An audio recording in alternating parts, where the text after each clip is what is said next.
Hello students, आज मैं gate preparation के बारे में बात करने जा रहा हूँ कि गेट प्रिपरेशन के लिए एक्चुअल क्या स्ट्रेटजी होनी चाहिए, क्या अप्रोच होनी चाहिए जिससे हमें एक गुड रैंक ऑब्टेन कर सकते हैं, गेट में एक अच्छा स्कोर ला सकते हैं गेट में। इसके लिए आपको सबसे पहले ये सोचना होगा कि हमने गेट देना है, गेट का एग्ज़ाम क्रैक करना है और एक अच्छा स्कोर लाना है। तो इसके लिए आपको जितना जल्दी हो सके गेट की प्रिपरेशन स्टार्ट करनी होगी। तो सबसे पहले आपको गेट का सिलेबस पता होना चाहिए, तो आप पहले गेट का सिलेबस देखो। इसके बाद एक गेट का प्रीवियस ईयर पेपर भी देख लेना चाहिए आपको, जिससे आपको ये पता चल जाए कि गेट का एक्चुअल पैटर्न क्या है। गेट का एग्ज़ाम पैटर्न आपको पता अगर चल जाए तो थोड़ा सा आप इस बारे में भी सोचो कि कौन कौन से सब्जेक्ट्स हैं जो हमारे गेट के लिए इम्पोर्टेंट हैं, उसको सर्च आउट करो। जब ये पता चल जाए तो उन सब्जेक्ट से रिलेटेड बेस्ट बुक्स कौन कौन सी हैं, इनको सर्च आउट करो, क्योंकि बुक आपको बहुत हेल्प करेंगी गेट प्रिपरेशन में।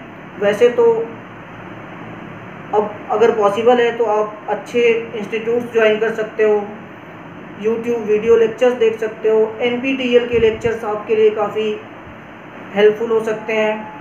अब आपने अगर स्टडी स्टार्ट कर दी तो जिस सब्जेक्ट की आप स्टडी कर रहे हो साथ साथ उसका फार्मूला बैंक ज़रूर बनाओ, क्योंकि अपना बनाया हुआ फार्मूला बैंक आपको बहुत ज़्यादा हेल्प करेगा। और फार्मूला बैंक बनाना इसलिए ज़रूरी है क्योंकि आपके बीटेक कोर्स में अप्रॉक्स 40 सब्जेक्ट्स हैं, गेट में भी वो सारे सब्जेक्ट हैं, तो इसलिए इतने सब्जेक्ट्स का आप डिटेल में अगर नोट्स बनाओगे तो आप गेट के टाइम पे उसको रिवाइज नहीं कर पाओगे, इसलिए शॉर्ट नोट बनाना बहुत ज़रूरी है। इसके बाद अगर आपका सिलेबस कवर हो जाता है, अब जैसे आपने फर्स्ट ईयर में एडमिशन लिया तो फर्स्ट ईयर में आपकी मैथमेटिक्स आती है, इंजीनियरिंग मैथमेटिक्स, तो आप उसको फर्स्ट ईयर में ही पढ़ लो। जो गेट का सब्जेक्ट आपके सेकेंड ईयर में आता है उसको सेकेंड ईयर में कंप्लीट करो, थर्ड ईयर वाला सब्जेक्ट थर्ड ईयर में कंप्लीट करो।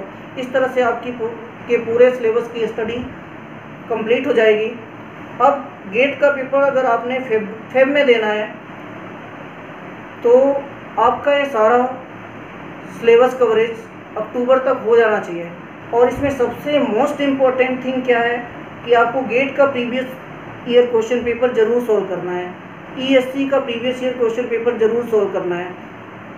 तो गेट का प्रीवियस ईयर क्वेश्चन पेपर इसलिए सॉल्व करना है क्योंकि गेट अपने उसी पैटर्न के क्वेश्चंस को दोबारा रिपीट करता है। और ESC का प्रीवियस ईयर क्वेश्चन पेपर क्यों सॉल्व करना है, क्योंकि अगर हम मैकेनिकल इंजीनियरिंग की बात करें, मैं मैकेनिकल इंजीनियरिंग से हूँ तो मैं ज़्यादा बेटर मैकेनिकल इंजीनियरिंग के बारे में बात कर सकता हूँ। तो अगर मैकेनिकल इंजीनियरिंग की बात करें तो मैकेनिकल इंजीनियरिंग में जो टेक्निकल पोर्शन है उसमें 75 to 80% अगर न्यूमेरिकल है तो 20% थ्योरी के आते हैं, 20% थ्योरेटिकल क्वेश्चन आते हैं। तो 20% थ्योरेटिकल क्वेश्चन आपके ESC के प्रीवियस ईयर क्वेश्चन पेपर से मिल जाएंगे, मतलब काफ़ी हेल्पफुल होंगे। इसलिए आपको ESC का प्रीवियस ईयर क्वेश्चन पेपर ज़रूर सॉल्व करना चाहिए और अक्टूबर तक ये आपको सारा काम कर लेना चाहिए। इसके बाद आपको कोई ना कोई टेस्ट सीरीज ज़रूर ज्वाइन करनी चाहिए जिसमें कम से कम 30 to 50 test full length test हों, जिससे आपकी प्रैक्टिस हो सके। और कैलकुलेशन आपको जितना हो सके उतना ज़्यादा स्ट्रॉन्ग करनी है। इसके लिए आपको वर्चुअल कैलकुलेटर पे बहुत अच्छे से प्रैक्टिस करनी चाहिए। टाइम मैनेजमेंट का आपके पेपर पे बहुत ज़्यादा रोल है, टाइम मैनेजमेंट का बहुत ज़्यादा रोल है इस पेपर में। तो आपको टाइम मैनेज कुछ इस तरह से करना है ताकि आप कम से कम 2 से 3 बार पूरे गेट पेपर को गो थ्रू कर सको 3 घंटे में। तो आप सबसे पहले वही क्वेश्चन अटेम्प्ट करिए जो आपको 100% श्योर हो।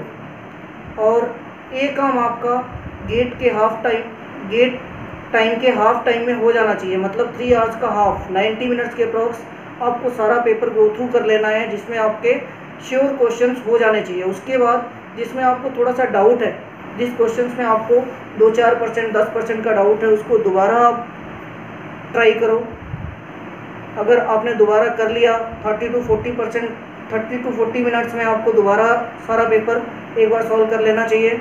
उसके बाद जिस क्वेश्चंस में थोड़े डाउट ज़्यादा हैं उसको एक बार और ट्राई करो, एक बार और कोशिश करो, बट ज़बरदस्ती कोई क्वेश्चन नहीं करना। जो क्वेश्चंस आपको लगता है कि हाँ ये सही हो सकता है, बस वही क्वेश्चन करने हैं, आपने कोई तुक्का नहीं लगाना। और नेगेटिव मार्किंग पे ध्यान रखना है कि नेगेटिव मार्किंग नहीं होनी चाहिए। अगर नेगेटिव मार्किंग होती है तो आपने जो मार्क्स सिक्योर किए हैं उसमें से भी माइनस हो जाएगा। तो ये ध्यान रहे, नेगेटिव मार्किंग नहीं होनी चाहिए ताकि आप एक अच्छी रैंक ला सको। तो ये जो मैंने जो भी स्ट्रेटजी बताई है, अगर आप इसको फॉलो करते हो तो आपको ज़रूर हेल्प मिलेगी। Thank you.